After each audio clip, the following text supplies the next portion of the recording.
बिस्मिल्लाहिर्रहमानिर्रहीम। अस्सलाम वालेकुम। मैं हूँ आपकी उर्दू की टीचर हुमा दस्तगीर। ग्रेड 5 में आप सबको खुशामदीद। आज हम अपना जो टॉपिक करने जा रहे हैं वो है आप बीती। ये आपकी उर्दू की दरसी किताब में मौजूद है, सफ़ा नंबर 124 और 125। जी, आपने क्या करना है, सबसे पहले हम देखते हैं आप बीती की तारीफ़। आप बीती क्या होता है? आप बीती क्या होती है? आप बीती का मतलब है अपना माजरा, यानी जो आपके साथ बीता हो, आप पर गुजरा हो, आप उससे आपके साथ वो वाक़या पेश आया हो, उसको कहते हैं आप बीती। आप बीती ना सिर्फ अपनी आप बीती लिख सकते हैं, बल्कि अपने अपने आप को किसी दूसरे शख्स की जगह रख कर तसव्वुर भी कर सकते हैं। ठीक है, ये कहलाती है आप बीती। जी, आज हम जिस आप बीती करने जा रहे हैं वो है एक कूड़ेदान की, यानी एक डस्टबिन की आप बीती। जी, कूड़ेदान क्या कहता है कि मैं एक कूड़ेदान हूँ। मुझे जो लोग हैं वो अपने घरों या सड़कों के किनारे पर रखते हैं, ठीक है, और उसमें जो कूड़ा करकट होता है वो फेंकते हैं, उसके अंदर डालते हैं। मेरा मकसद जो है वो क्या है, लोगों का कूड़ा करकट जमा करना है। मैं लोगों के कचरे को जो है वो अपने अंदर समो लेता हूँ, ठीक है।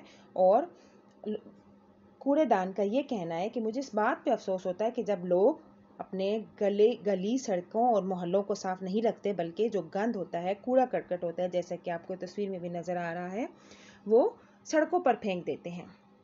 ठीक है, तो लोगों को चाहिए कि अपनी सड़कों, गली और मोहल्लों को साफ रखें, ठीक है, ताकि बीमारियों से लोग बचें।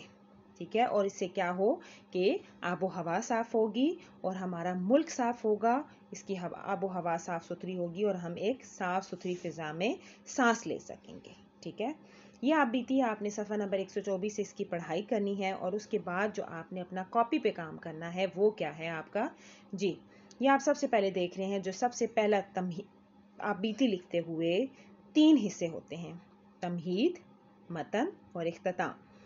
ग्रेड 5, जैसे कि मैंने आपको मज़ामीन के बारे में भी बताया हुआ है कि जो भी मज़मून लिखते हैं उसमें भी सबसे पहले तमहीद, मतन और इख्तिताम होता है। तमहीद आपका पहला पैराग्राफ होता है, जिसमें आप क्या लिखते हैं कि आपको पहला पैराग्राफ में, जैसे अब आज हम करने जा रहे हैं एक दरख्त की आप बीती, तो आपने जो पहला पैराग्राफ करना है, जो आपने तमहीद बांधनी है, उसमें सबसे पहले आपने क्या करना है, आपने नाम, फूल या फल, जिस चीज़ का भी वो दरख्त है, आपने उसके बारे में लिखना है कि वो कैसा है, उसके तना, उसकी शाखें, जड़ें कैसी हैं, उसकी जिसामत कैसी है, वो लंबा है, छोटा है और किस तरह का है, आपने पहले पैराग्राफ में ये लिखना है। और ये पहला पैराग्राफ जो होगा आपका 4 से 5 जुमलों पर मुश्तमिल होगा। ठीक है, ये आपका हो गया तमहीद। दूसरा पैराग्राफ जो आता है वो होता है मतन।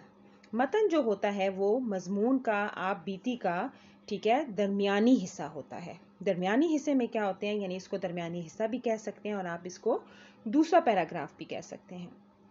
दूसरे पैराग्राफ में या मतन में आपने क्या लिखना है कि उस दरख्त की जगह पर खुद को रखना है कि अगर आप दरख्त होते तो आपके एहसासात क्या होते, आपके जज्बात क्या होते। और फिर आप लोगों को अपने फ़ायदे बताएंगे कि आपके होने के क्या फ़ायदे हैं, आपके ना होने के क्या नुकसानात हैं। ठीक है, दरख्तों के होने से कोई नुकसान नहीं हो सकता, दरख्तों के हमेशा फ़ायदे ही ज़्यादातर होते हैं। ठीक है, और आपकी ज़ात से, यानी आप जब दरख्त हैं तो क्या फ़ायदे मिल सकते हैं लोगों को, आपने वो बताने हैं। और आपके ना होने से क्या नुकसानात हो सकते हैं, उसके बारे में आपने लोगों को बताना है। और फिर लोगों का सलूक जो दरख्तों के साथ होता है वो कैसा होता है, आपने वो बताना है। ये मतन वाला पैराग्राफ भी आपका 5 से 6 जुमलों पर मुश्तमिल होगा। फिर उसके बाद आपका आएगा तीसरा पैराग्राफ, जो होगा आपका इख्तिताम, यानी अब आपने आप बीती को इख्तिताम, एंडिंग की तरफ लेके जाना है। जी, तो आपने क्या करना होगा, जिस तरह कूड़ेदान ने अपनी जो राय दी कि लोगों को चाहिए कि सफाई का ख्याल रखें, कूड़े को थैलों में भरकर कूड़े की गाड़ियों में डालें, ठीक है, इसी तरह आपने दरख्तों का बताना है कि दरख्तों के बारे में आपकी क्या राय है, उनका ख्याल कैसे रखा जाए, आपकी लोगों से क्या गुजारिश है कि दरख्तों का ख्याल रखने के लिए वो क्या करें। और आप जो एंड में दुआ देंगे, आखिर में दुआ देंगे या दुआ करेंगे, या आपकी जो दुआ होनी चाहिए वो क्या है, आप वो लिखेंगे। आपका इख्तिताम का जो पैराग्राफ होगा ये भी 5 से 6 लाइनों पर मुश्तमिल होगा। ये काम आपने उर्दू की नोटबुक पर करना है। जी, आपका घर का काम ये है कि आपने तमहीद, मतन और इख्तिताम को मद्देनज़र रखते हुए इस वीडियो को गौर से देखना है और जो दरख्त की आप बीती है वो आपने अपने अल्फाज में लिखनी है। 3 पैराग्राफ पर मुश्तमिल होना चाहिए जिसमें मतन, तमहीद, मतन और इख्तिताम को मद्देनज़र रखना चाहिए होगा आपने।